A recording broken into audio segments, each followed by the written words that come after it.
and it just processes, and this is what it looks like.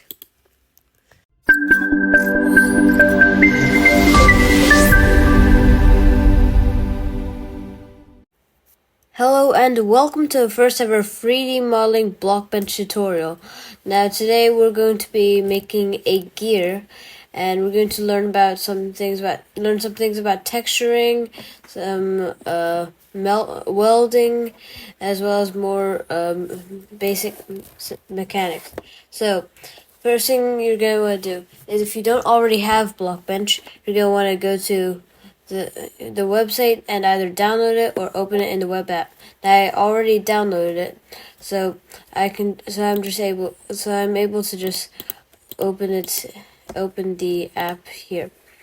Now I'm just going to open. Now you're going to want to go to generic model, create a new model, and then just name it whatever you don't want. For me, I'm just going to call it gear_tutorial.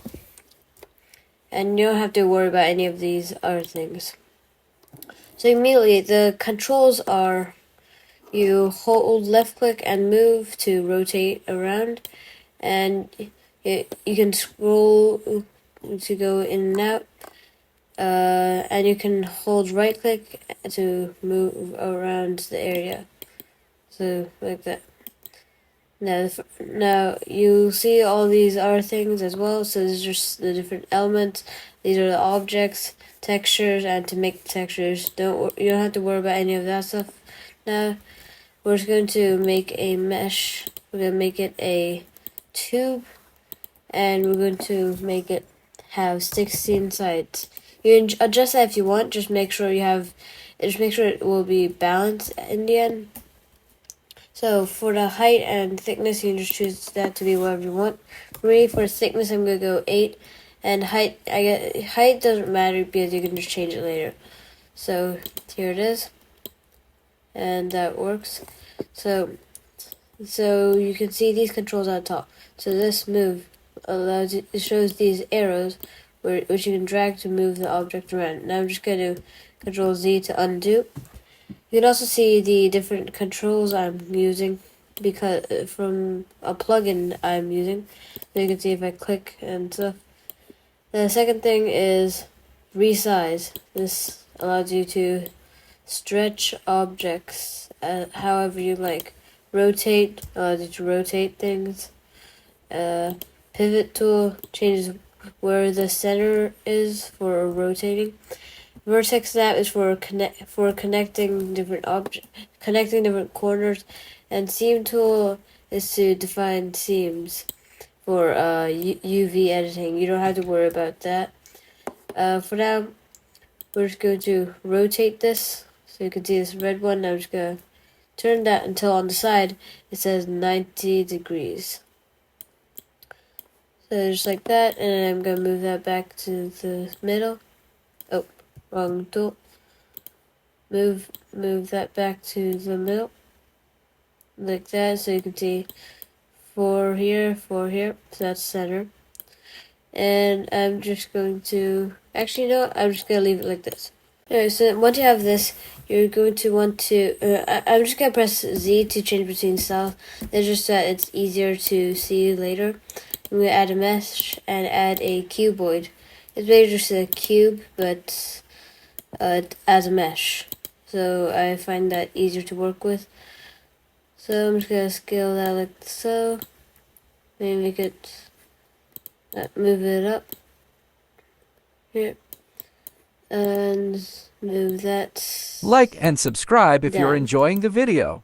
Then I'm also going to change the S sides. And yeah, that works.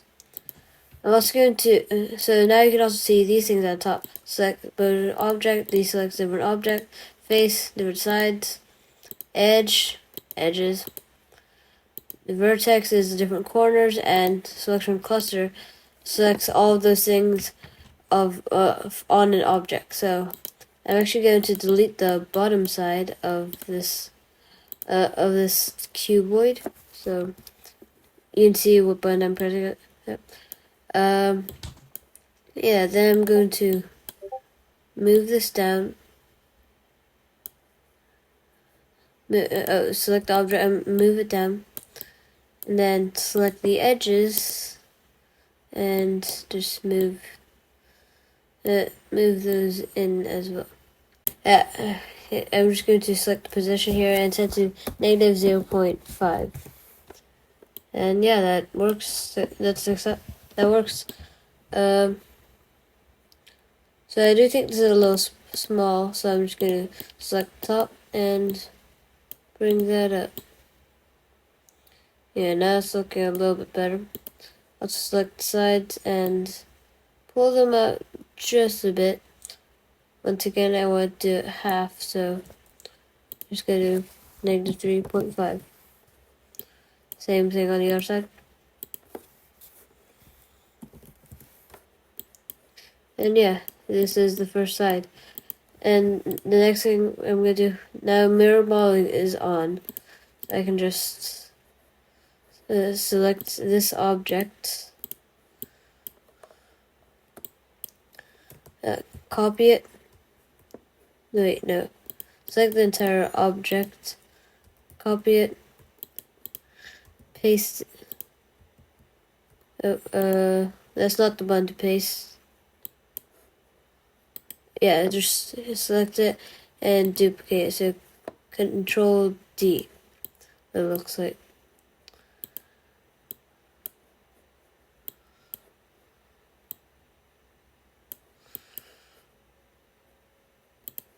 I'm just gonna rotate that as.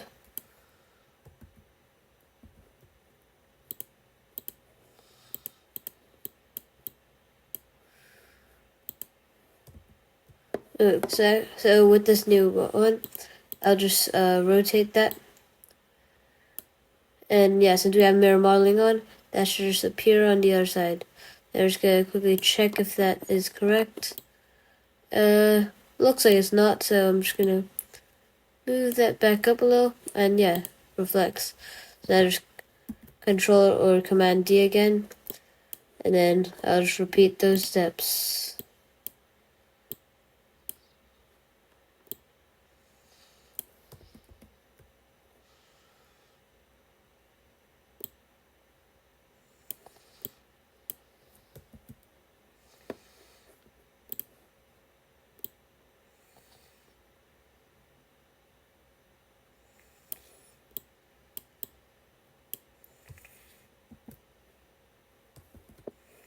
So for the final one, I'm gonna turn off mirror modeling, and then so duplicate it, rotate, and then put it right there in the bottom.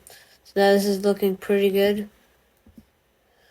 Yeah, this lets you see it pretty well. And now we're just gonna connect all the corners. So over here, select vertex snap, and this is probably gonna take a while. So I'm just gonna select that, merge that there. Oh wait, no, actually no, it's just to move it. Yeah, it looks like we're just gonna have to work with it like this. So now we're done with the gear model itself. Looks decent. We could add a little bit more depth by adding a layer here. So yeah, I think I'm gonna do that. Just add a new mesh set as a tube. Just make the thickness, make it less thick, about half. So previously it was 8, now it's gonna be 4. Height, no, diameter, once again, half that. And yeah, that works. There's. Oh wait, no, it looks like I didn't half it. I halved it twice. But yeah, diameter should be. Or no, I didn't. Anyways, just change that. I'll make it May 12th.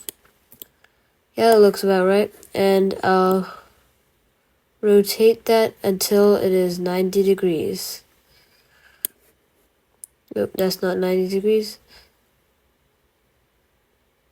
90 degrees. and just move that in. Now it's kind of inside of it, so just stick out a little bit. That looks like it's too much, so I was gonna set that to 9. Yeah, and that looks great. And I just want to select all of these and see if I can merge them. Yeah, so that's all one thing.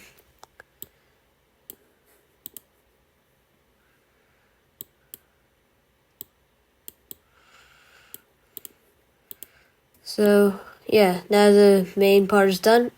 The next part is the texturing. Alright, so now we're on to the texturing part of this model. So what you want to do first is find a picture for inspiration. So I found this picture. So as you can see, it's quite a basic texture. It's just really one color. You can choose to make it more gold or red or brown, however you like it. You can even make it silver, like in this picture. Now, back to Blockbench. I already found a color that I wanted to do. But before that, since I want to keep it all in one texture file. So just select all your things, hold shift to select them all. Just scroll down. Yeah. Like this. Now I have all of them. I'm going to merge the meshes, and now you have one object. You can move it around and stuff. Now I can create a texture for it. Just name it whatever you want. I'll just call it gear underscore texture. I'm just gonna go. If you already have a color in mind, which for me I do, you can just put it here. But that's for the RGB. Since my one the color I have, I only have the hex code. I'm just gonna go with the texture template and leave the default. So here you can also change what the bit thing is. So the higher bit means more pixels and more detail. So I'm just gonna confirm this, and you can see we have all of this here. For some reason it's really big, which is not what I selected. But I'm just gonna lower this from 128 to maybe 64 by 64. That's still very big, so there's half that again. So it seems really big. But now I can just go to paint. I already have my color here. You can just find yours. I'm just gonna paint it, and here it looks really bland. So I can add some more detail by just painting individual elements. So I'm just gonna make this part yellow. Since I already painted the whole thing, you can't see each of the objects here, but if you didn't paint the whole thing, this should be a little bit easier for you. So yeah, I'm just gonna paint these two sides. Yeah. So now you have this. Let's paint the edges here. As you can see, just go down all the way. But if you have the paint bucket tool, you just click each side, and that'll make it a lot quicker. So I'm done with this side, and that also works on the other side because it's all just because those two were connected objects. So yeah, now I have this. Maybe let's say I want to go back to my previous column. You should be able to find it here, but since I already have the hex code copied to my clipboard, and just paste that in. I just did it. So go back here. Let's say I want whatever you call these things to be a bit darker, to have, let's say, maybe some more detail. I can do that as well, just like so.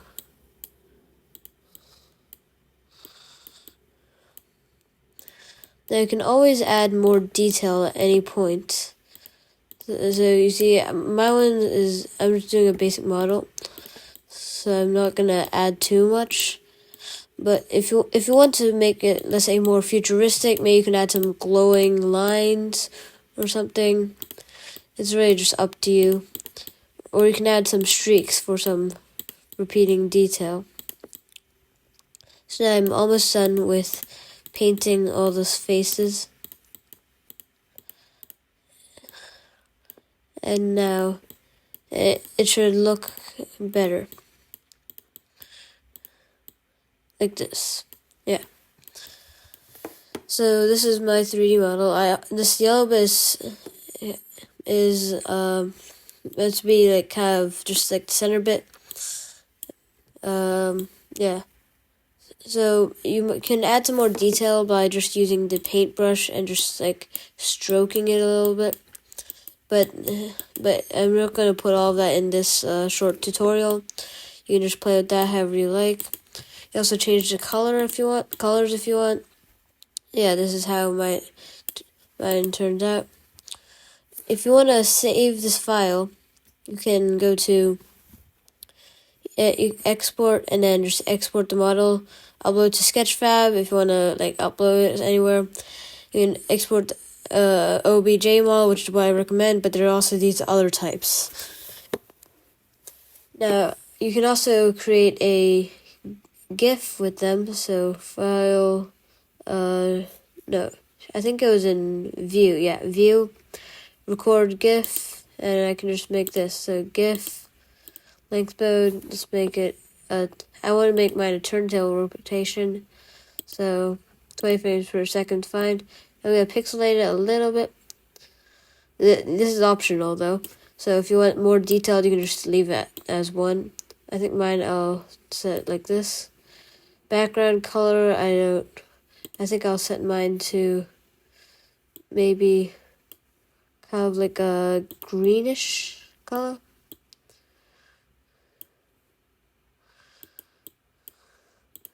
And then background image, I don't really want to add one. So I can also adjust the turntable speed. This is how many rotations you want per second. So if you want, no, so if it's 60, then it's 1 rotation every second. If it's just, let's say, 10, then it'd be 1 rotation every, every about, something milliseconds. I'm not really sure how that works. I'm just gonna leave it at maybe 5 and see if that works. Now you just position the camera. I don't really want to select any tool. Oh, but I do want to move the object up so it's above the base plate. And yeah,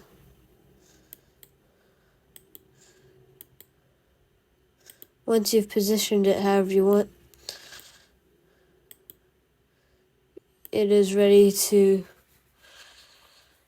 be ready to animate. So I also want to rotate mine a little bit, but since right now the pivot is still at the bottom, I use the pivot tool to bring it up until it's in the middle, like that. And now I can just rotate this whole thing a little bit,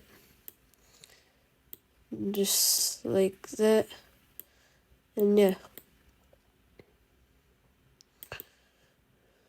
that'll work. So you can just record it, and this is what it'll look like. Oh, I made a mistake by clicking there. Yeah, I didn't mean to do that, but you can just try again if you make a mistake. Yeah. For me, this is how it turned out. Looks alright. As you can see, it's not really centered. So if you want to try again, you can just repeat the steps. Just do a record GIF, turntable rotation, turntable speed. I'll go maybe increase the speed. I'll set mine to 30. So I don't care about the other stuff, and then yeah, I